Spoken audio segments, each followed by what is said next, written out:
Hello नमस्ते आप लोगों सभी को स्वागत है आपका जूरी साइटलस हमारे यूट्यूब चैनल पे। हमारे साथ है श्रेया शर्मा दीदी जो लखनऊ यूनिवर्सिटी से 3 ईयर लॉ इन्होंने किया है और इनका जो है क्लैट पीजी के थ्रू जो है जीएनएलयू में इनका एडमिशन हुआ है। इनका जो 904 रैंक आया था।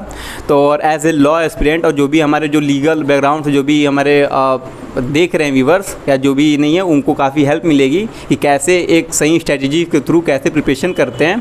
और क्लैट जो है काफ़ी अनप्रिडिक्टेबल होता है और यहाँ का जो 2024 का जो एग्ज़ाम हुआ था 2024-25 का पूरा ड्रास्टिक चेंज हुआ था जो पेपर पैटर्न था। तो आइए दीदी से जो है उनका जो है फीडबैक लेते हैं कैसे उन्होंने अच्छे से प्रिपरेशन किया और उनका कैसा एक्सपीरियंस था कि जो शिफ्टिंग ऑफ पैटर्न और कैसे उन्होंने इस चीज़ को हैंडल किया। तो hello Vipin, thank you I am very congratulation दीदी। Thank you so much. बताइए कैसा रहा आपका एक्सपीरियंस जो क्लैट में आपने जो प्रिपरेशन किया। बहुत अच्छा एक्सपीरियंस था क्योंकि कोई भी एक्सपीरियंस इस चीज़ से डिफाइन होता है कि आपकी जर्नी कैसी रही उसके बाद आपका रिजल्ट कैसा रहा। तो मैं दोनों चीज़ों से सेटिस्फाइड हूँ, है ना। मेरी जर्नी बहुत अच्छी रही। I had a lot to learn. ठीक है, मैं लाइफ में पहली बार इतनी शिद्दत से किसी कॉम्पिटिटिव एग्जाम की प्रिपरेशन कर रही थी। तो मैंने खुद के अंदर जो चेंजेस देखे पर्सनली, मतलब मुझे लगा कि ऑन अ पर्सनल लेवल मेरी ग्रोथ बहुत हुई है as an individual. Self analysis is one thing that you learn out of when you are preparing for any sort of competition. दूसरी बात यह कि मेंटोरशिप नहीं थी, कोई मेंटोरशिप नहीं थी, है ना। तो you had no primary source of information, you were your own primary source, है ना। हम जितना I remember we were a group of 4 friends and we started preparing all together, है ना। हमने एक दिन ऐसे बैठे थे और हमने डिसाइड किया कि हम क्लैट की प्रिपरेशन करेंगे। We had a few months in hand, तो हमने डिसाइड किया कि हम क्लैट की प्रिपरेशन करेंगे। तो क्या बोलते हैं कि ऐसे करते करते हमने मतलब प्रिपरेशन स्टार्ट करी, है ना। अब ये हुआ कि कैसे प्रिपेयर करेंगे, भाई कर तो लिया, डिसीजन तो ले लिया, आप कोई मेंटोरशिप नहीं, किससे पूछें, किससे बात करें, क्या करें। फिर उसके बाद धीरे धीरे फिर कि अच्छा चलो ठीक है ऑनलाइन सब्सक्रिप्शंस लेते हैं। तो ये हुआ कि 4 अलग अलग सब्सक्रिप्शंस लेंगे, है ना, so that we can pull in everything. Middle class people हम 100 जगह नहीं हाथ मार सकते हैं। तो हमें क्या है कि हमने अलग अलग सब्सक्रिप्शंस लिए, सारे पुल इन करके और पढ़ाई अपनी शुरू करी। इससे ये भी हेल्प हुआ कि अपने पास रिसोर्सेज भी ज़्यादा हैं। हाँ, मॉक टेस्ट भी अगर ज़्यादा हम लोग करने को मिलेंगे, ज़्यादा एजुकेटर से पढ़ने को मौका मिलेगा। और अब जिसको जो सही लगे, नहीं होता है यार हमने लीगल एज का सब्सक्रिप्शन ले लिया, यार उनके एजुकेटर अच्छे नहीं, अनअकैडमिक अच्छे हैं। भाई जिसको जो अच्छा लगे अपना उस हिसाब से आप जो है ट्यूनिंग कर लीजिए एजुकेटर के साथ। तो ये बहुत अच्छा स्ट्रेटजी है कि 4-5 फ्रेंड मिले और अपना अलग अलग सब्सक्रिप्शन लिए और जिनको जैसी ट्यूनिंग रही उतने ज़्यादा, मतलब बेसिकली प्रॉब्लम ये है कि हमारे पास बहुत सारे रिसोर्सेज आ जाएंगे। मेरे ख्याल से वैसे भी ना जब आपके पास रिसोर्सेज की कमी होती है तो आप ज़्यादा अच्छा निखर के आते हो क्योंकि आप जुगाड़ लगाने लगते हो इधर उधर, है ना। And that is what opens up your mind, right. तो that's what we did, that was how our journey started. फिर हमारे पास 4-5 महीने का टाइम था, ले देख के हमारे पास ज़्यादा समय नहीं था, 4-5 महीने का टाइम था। हमने स्टार्ट किया प्रिपरेशन धीरे धीरे करते करते, पर समझ नहीं आता कहाँ से शुरू करो because the syllabus is so vast. There is everything inside that syllabus, है ना। And moreover what is more interesting is that कि उस सिलेबस के बाहर भी पूछते हैं, है ना। ये नहीं कि उन्होंने जो PDF दे दिया बस उसी में से सारे क्वेश्चन, नहीं, they will ask you anything and everything from anywhere and everywhere. और कोई, मैं एक चीज़ बोलना चाहती हूँ सबको जो भी क्लैट की प्रिपरेशन करना चाहता है, ठीक है, हाँ, constitution is important, very important, family law is important. ये सारे सब्जेक्ट्स बेसिक कुछ हैं सब्जेक्ट्स जो हमारे बहुत इंपॉर्टेंट है ना। लैंडमार्क जजमेंट्स हमारे इंपॉर्टेंट होते हैं, रीसेंट जजमेंट्स इंपॉर्टेंट, सब इंपॉर्टेंट होता है। लेकिन फिर भी आपको नहीं पता क्या इंपॉर्टेंट है क्योंकि the exam is always so unpredictable. ठीक है, कोई रेशियो नहीं है, कोई प्रपोर्शन नहीं है, है ना। 5 क्वेश्चन इससे आएंगे, नहीं हो सकता है 10 पूछ लें, है ना। और किसी से कुछ ना आए, किसी से कुछ ना आए। तो it is so unpredictable that you can not जज कि PYQs में, मान लो फॉर एग्जाम्पल मैंने कॉन्स्टिट्यूशन बहुत अच्छे से प्रिपेयर किया और इस साल कॉन्स्टिट्यूशन के क्वेश्चन कम आए, है ना। पर मैं पिछले साल का पेपर प्रिपेयर करके गई थी कि नहीं यार पिछले साल तो बहुत सारे कॉन्स्टिट्यूशन के क्वेश्चन आए थे तो मेरा तो निकल जाएगा। Not important. ऑल्सो ये दूसरी तरफ भी वर्क करता है। मान लो मैंने IPC कम अच्छे से पढ़ा, ठीक है, पिछले साल बहुत सारे क्वेश्चन आए थे IPC के, है ना। अब मैं डिसहार्टन हो गई कि यार IPC तो मेरा प्रिपेयर ही नहीं है। क्यों डिसहार्टन होना, हो सकता है इस बार ना आए IPC इतना, getting. So everything is very unpredictable, आपको बस प्रिपेयर करते जाना है। And one thing that I would like to say to everybody, obviously this goes very philosophical, but it's very important कि be honest with your self. ये बहुत important है, बहुत important. At the end of the day जब आप सोने जा रहे हो तो आपको पता होना चाहिए कि आप ऑनेस्ट रहे हो कि नहीं रहे हो। आपने 1 घंटे पढ़ाई की है लेकिन दिल लगा के की है कि किताब खोल के 8 घंटे बैठे रहे हो, और ये सिर्फ आपको पता होता है ना। नोबडी इज आस्किंग यू, है ना। अब तो टाइम ऐसा आ गया कि पेरेंट्स भी बहुत ज़्यादा पेस्टर नहीं करते हैं बच्चे को कि पढ़ो पढ़ो। हम स्कूल में नहीं है, आप हमारे पास है अपने डिसीजन कॉन्शियसनेस है हमारे पास अपने डिसीजन लेने की। बी ऑनेस्ट टू योरसेल्फ, है ना। और जब खुद के साथ ऑनेस्ट होंगे तो प्रिपरेशन अपने आप अच्छी होगी। तो I think this is what my guiding philosophy towards this exam. और दीदी की एक बात मैं और आगे बढ़ाना चाहूँगा कि जो इन्होंने कहा है कि मेरे पास रिसोर्सेज कमी थी, हम लोग एकदम रॉ से स्टार्ट किए थे, तो यहाँ पे ये चीज़ आपदा में अवसर, जब आप एकदम नीचे से जब आप उठ के जब आप एकदम ऊपर जाते हैं ना तो वो ज़्यादा सेटिस्फेक्शन देता है। तो ये चीज़ है कि आपदा में अवसर, जो हमारे पास कुछ नहीं था और फिर हम लोग एकदम जीरो से स्टार्ट किया और हम लोग बहुत आगे तक गए। और मतलब नहीं होता जब आप जर्नी नहीं होता मंजिल के पे पहुँचने में मज़ा नहीं है, जो मंजिल में जो हम लोग पहुँचते हैं ना सफ़र में, उसको ज़्यादा आनंद रहता है। और दीदी ये सब चीज़ें हुई हैं, लेकिन क्लैट में जो मेजर प्रॉब्लम जो इस बार ये हुई थी कि पिछली बार 12 पैसेजेज आते थे और 10 क्वेश्चंस आते थे और लगभग 100 to 150 के मतलब वर्ड्स अप्रॉक्स रहते थे। तो मतलब आपकी इसमें क्लैट और एलेट में यही डिफ्रेंशिएट करता है कि आपकी रीडिंग स्पीड जो है एकदम एक्सीलेंट होनी चाहिए।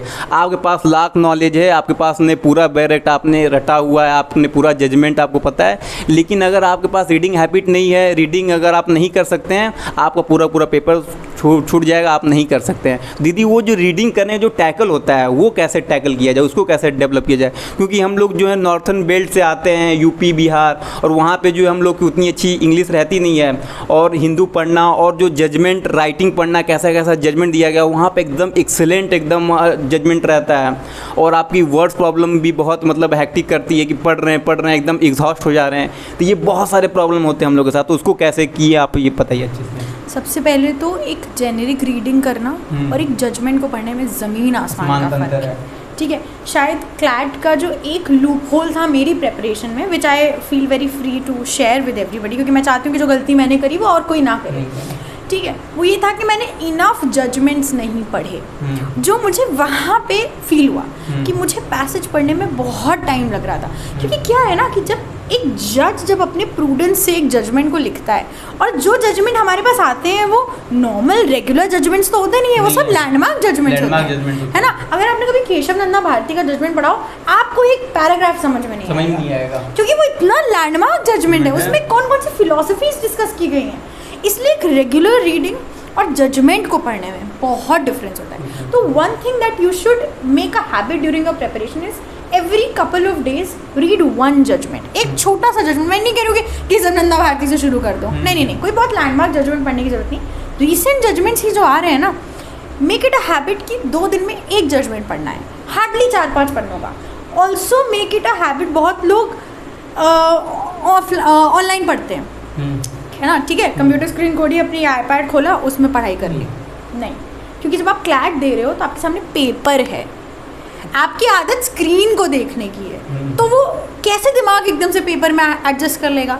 इसलिए my personal advice would be कि ऐसा करो कि हर 2 दिन में एक लैंडमार्क जजमेंट, है ना, जो उस समय का रीसेंट हो, उसकी कॉपी निकाल लो। It would be hardly 4-5 pages, उसका प्रिंट निकाल लो प्रॉपर, और फिर उसको मार्कर से लगा के पढ़ो। And make it a habit कि तुम अपनी स्पीड को रिकॉर्ड करो कि कितनी स्पीड से आप उसको पढ़ पा रहे हो, समझ पा रहे हो, और उससे रिलेटेड क्वेश्चंस को टैकल कर पा रहे हो। That is very important. So this is one thing that I would like to mention कि हाँ, ये एक लूप होल था जो मुझे लगा मेरी प्रेपरेशन में थोड़ा सा मैं पीछे रह गई इस चीज़ में। हाँ, हालांकि how I tackled and everything is a different story, of course by the grace of God things happen, है ना। बट हाँ, this was one thing that I made a mistake and I don't want your viewers to do that.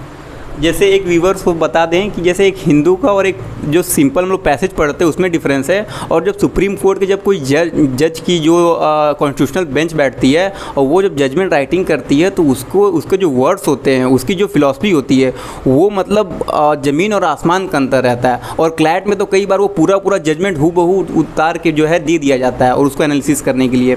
और दूसरी चीज़ ये जो आपको शायद समझ में आ गया हो जो हमारे व्यूवर्स हैं, दूसरी चीज़ मैं ये कहूँगा कि इस बार जो सबसे बड़ा ड्रास्टिक चेंज हुआ था। पहले 12 पैसेज आते थे, अब 24 पैसेज आ गए। मतलब सोच रहे हैं आप, मतलब कितना ज़्यादा आपको पैसेज पढ़ना है। पहले आप जो है एक पैसेज में 10 क्वेश्चन कर रहे हैं और वहीं आप जो है एक पैसेज में 5 क्वेश्चन आ रहे हैं। अब आपको धीरे धीरे आपको माइंड शिफ्ट करना पड़ेगा। आप एक पैसेज जो इन्वायरमेंट लॉ के बारे में है, फिर दूसरा पैसेज जो तुरंत आपका आईपीसी के बारे में है, तीसरा पैसेज आपका जो कॉन्स्टिट्यूशन लॉ के बारे में है, पब्लिक इंटरनेशनल लॉ के बारे में, मतलब बहुत सारे आपको तुरंत स्विच करना होगा। पूरा बेयर एक्ट चेंज करिए, दिमाग में इतना हसल चल रहा है, तो उस चीज़ को कैसे टैकल किए हैं। और जो मतलब ये तो एकदम सरप्राइजिंग एलिमेंट था, मतलब 12 पैसेज और 24 एकदम पैसेज का एक। सबसे पहले तो जैसे मैंने स्टार्ट किया था कि क्लैट बहुत अनप्रेडिक्टेबल, तो जो एक की है ना इस एग्जाम को एस करने की, वो है डोंट पैनिक।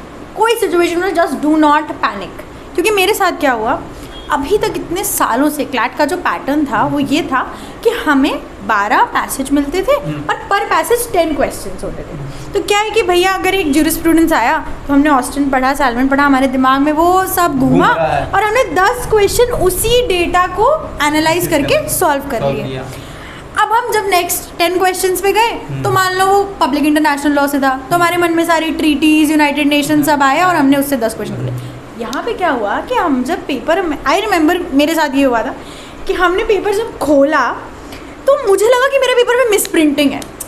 मुझे लगा कि यार ये तो पर पैसेज सिर्फ 5 क्वेश्चन है, ये कैसे हो सकता है, क्योंकि मैंने तो 10 क्वेश्चन के हिसाब से, पैटर्न के हिसाब से प्रिपेयर किया है ना, और इतने सालों का पैटर्न यही रहा है। तो ये क्या हुआ, फिर मैंने आगे बढ़ी, मैंने जब 4-5 पन्ने पलटे ना, तब मुझे रियलाइज हो कि नहीं, ये तो हर क्वेश्चन में 5 क्वेश्चन, मतलब हर पैसेज में 5 क्वेश्चन ही पूछ रहे हैं। तब मुझे समझ में आया कि नहीं, अब मेरा दिमाग तुरंत प्रोसेस किया उस चीज़ को कि नहीं, अब इसका मतलब क्या है कि 12 नहीं 24 पैसेज पढ़ने, मतलब स्कैम हो गया पूरा। स्कैम 1992 से भी स्कैम हो गया ये पूरा। एब्सोल्युटली। उसके बाद क्या है, अब वही बात है ना, आपको पैनिक नहीं करना। I remember I took a seconds pause, मैंने कहा ठीक है, now this is what my fate is and I have to ace it. मैंने पानी पिया एंड मैं जुट गई पेपर में बस।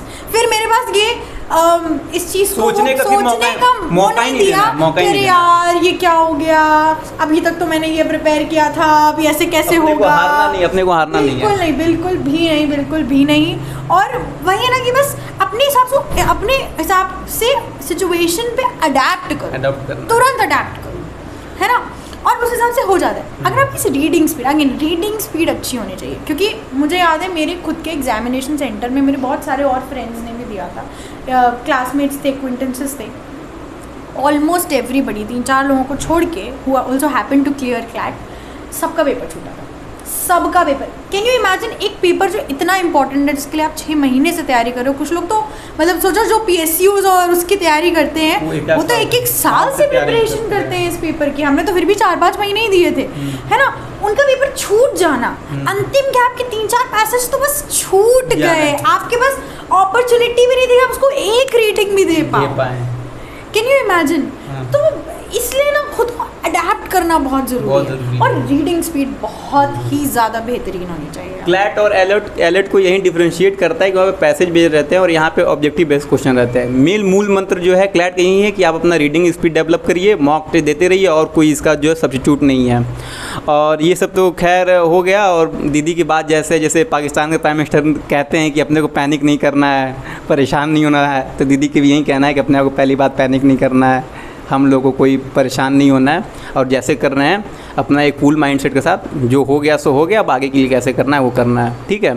तो ये बेसिक रहा। और बेसिक जो हमारे जो जनरल पब्लिक की, जो एस्पिरेंट की, जो जनरल स्टूडेंट की जो क्वेश्चंस रहते हैं कि सोशल मीडिया है, फैमिली है, करियर है, और जहाँ तक की बात की जाए आपको क्योंकि आप जब लॉ जैसे प्रोफेशनल फील्ड में आते हैं तो आपको एक ग्रेजुएशन जो है मिनिमल एलिजिबिलिटी होती है, फिर आप लॉ करिए 3 ईयर, फिर आप जो LLM के लिए जाइए, तो लगभग 6 ईयर आपने दे चुका स्टडीज़ में, और आपको करियर भी देखना है।